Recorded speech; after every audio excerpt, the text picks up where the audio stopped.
On the back here, there's a little star. Always like it when it goes in nice and easy. That is your plug for your SBC. Just pull up the lever on the top.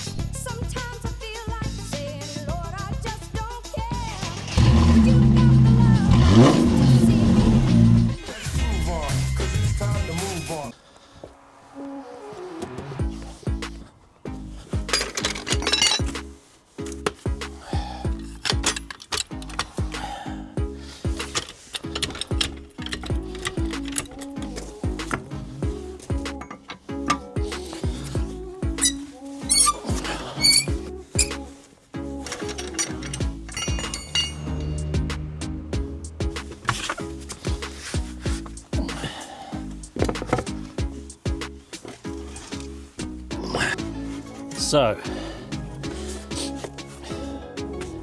last week I did the front discs and pads. This week I'm just going to do the pads because in the UK we've got something called an MOT, and it's a yearly test by the Ministry of Transport. That's what MOT stands for.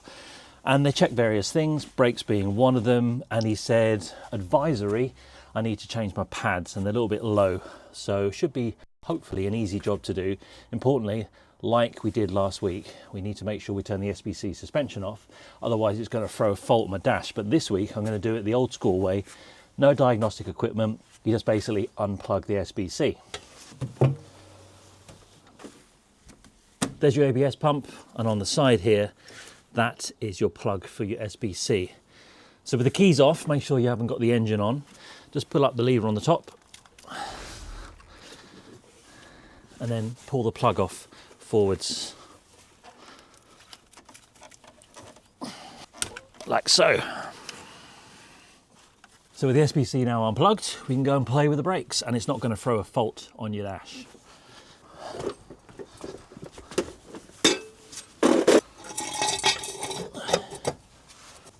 So on the back here, just show you my mirror, there's a little star bolt.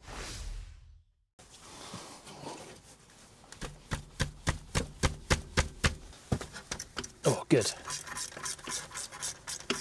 Just make sure you push the bolts so that they're clear. Right, you may not have this. This is a little cover that I actually made, so you won't have it. I just put it on there because it made it look a little bit cleaner.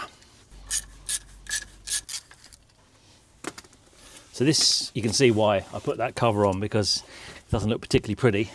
So I just did that just to make it look a bit cleaner. So we get the anti-rattle spring off, that just pulls off. That's how you take the rattle spring off, just push in one of them and it'll come out. Right now, that's floating. And there are my little pads, easy as that, ladies and gentlemen. This here is my little brake sensor, so I want to reuse that. So just carefully pull that off. I'm going to pull it off the brake that way and I can take it off properly. And then in the back of the one with the cylinder, there's a little spring, just like that. Can't remember the last time I changed those, but they have worn very nicely. You don't really need to get a bit of wire and hold this up. There's enough slack here and it's so light compared to the front pads. You can just support it on the top there, that's fine. And here's these other ones. These are little Brembo pads. I think I put these on about 4 years ago. They've done all right, haven't they? Yeah. I always like to see how they've worn. That is spot on. They've worn evenly both sides, which means my cylinder's playing nicely. Right, let's give this a nice clean, get the new pads on, do the other side. It's as easy as that, ladies and gentlemen. Here's the sensor. Actually, it's just starting to catch that sensor, but it's perfectly good to reuse. So I'm just going to pull that off carefully.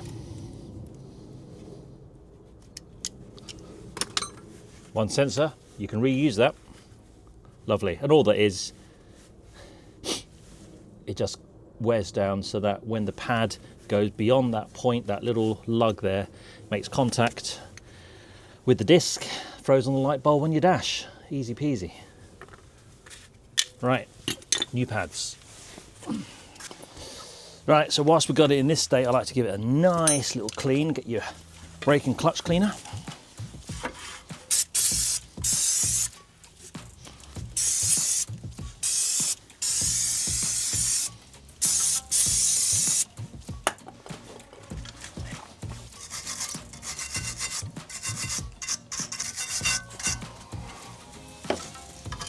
Just watch the rubber gaiter.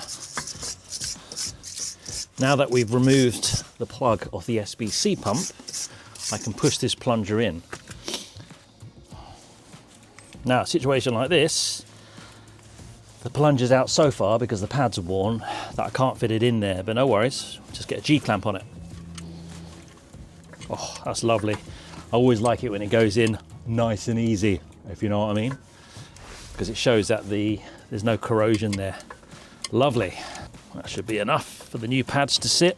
As I said, if I hadn't disconnected that SBC, it will be getting all confused and it'll start throwing fault lights up on your dash. Good, now we can clean it properly.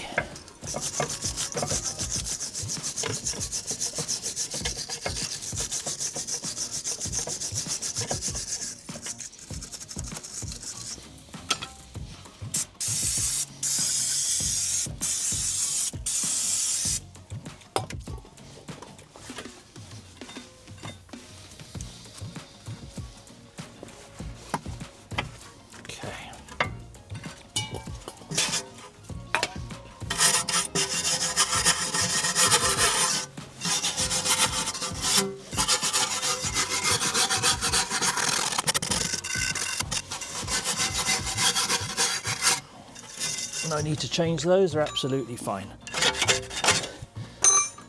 Mainly because the front ones are what biasly do all the work.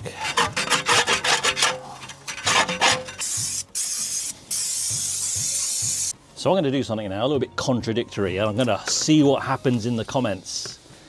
I'm going to paint the disc, not all the way around, but you remember the rear brake discs, they don't actually get as hot as the front, and I don't drive that aggressively. And it's just going to hold and help some of that corrosion on there. So I'm going to use Hammerite now. It's not completely heat proof, I admit that. But then again, these yellow calipers that I painted here, I did that about 8 years ago. And that's Hammerite as well. It never gets that hot. So I'm going to put this on here. Let's see what the comments have to say. There's probably haters out there for me, but I just think it's going to stop it from flaking just that little bit more. And the easiest way to do it, don't use a brush, use a toothbrush. Don't worry about getting any on the disc. You can wipe that off afterwards.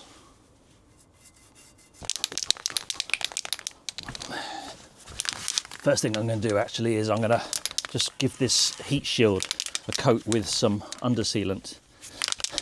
I don't really want to notice it. Some people paint them funny colours, but I don't really want it to be seen because I've got quite wide spokes on my wheels.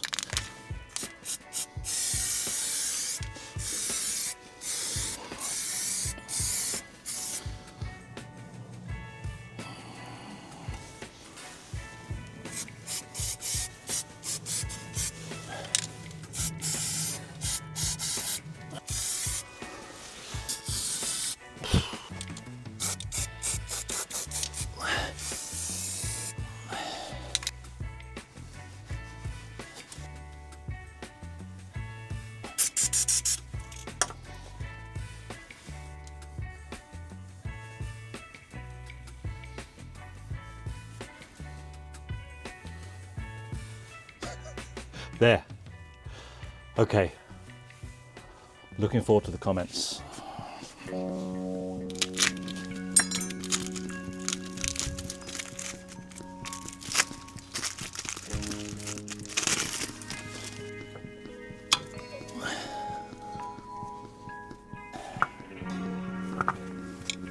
Just going to put a tiny bit of copper grease on the other side.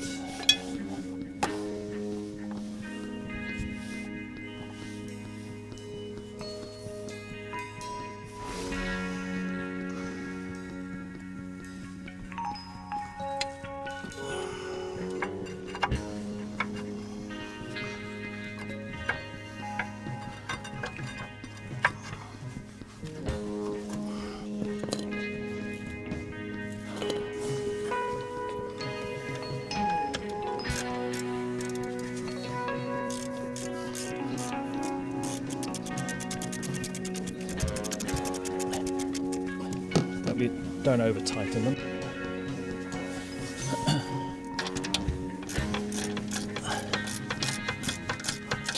Clean off any of the extra grease. just for good workmanship. Otherwise it's just going to attract dirt. Anti-rattle spring, get that back on again. Put it in reverse, just push it in that way. That's it.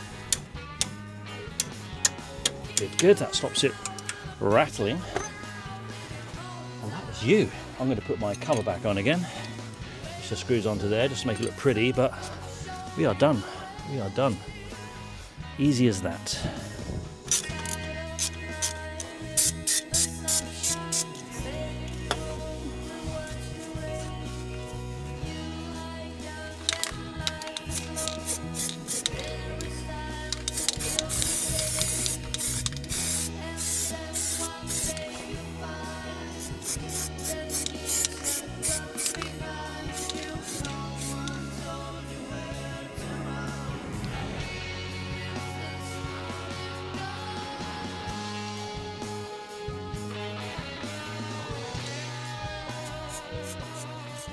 So there we go, all done, under sealed, painted. Looking forward to seeing the haters in the comments, but I don't think it's going to be any problems. As I said, I painted this brake with Hammerite paint years ago and it's never failed. So hopefully it's give it a little bit of protection. Just lastly, my little brake sensor. Just pop that on. Don't worry, you can do it after you've installed the brakes. You have to take them all off again. Just slot it into the little hole. Plug in the sensor, like that. Just make sure the cable is away from the disc. So, with your brakes all done, make sure the key is off on the ignition, plug your SBC back on again.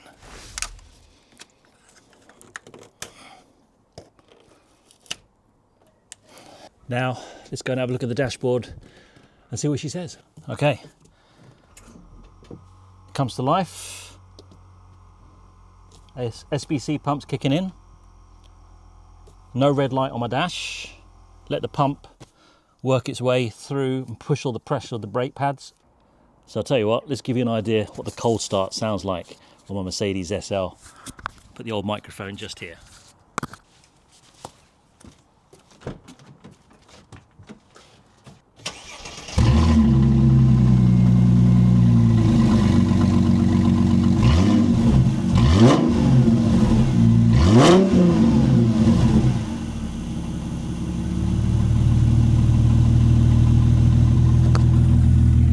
Such a child. So there you go, with the video I did last week on how to change the front discs and pads on a Mercedes SL R230, along with the rear pads today, you got yourself 2 videos that'll do all your braking needs on your Mercedes SL. And if Mercedes is your sort of thing, you'll also find a playlist at the end of this video. Thanks for watching. See you on the next one.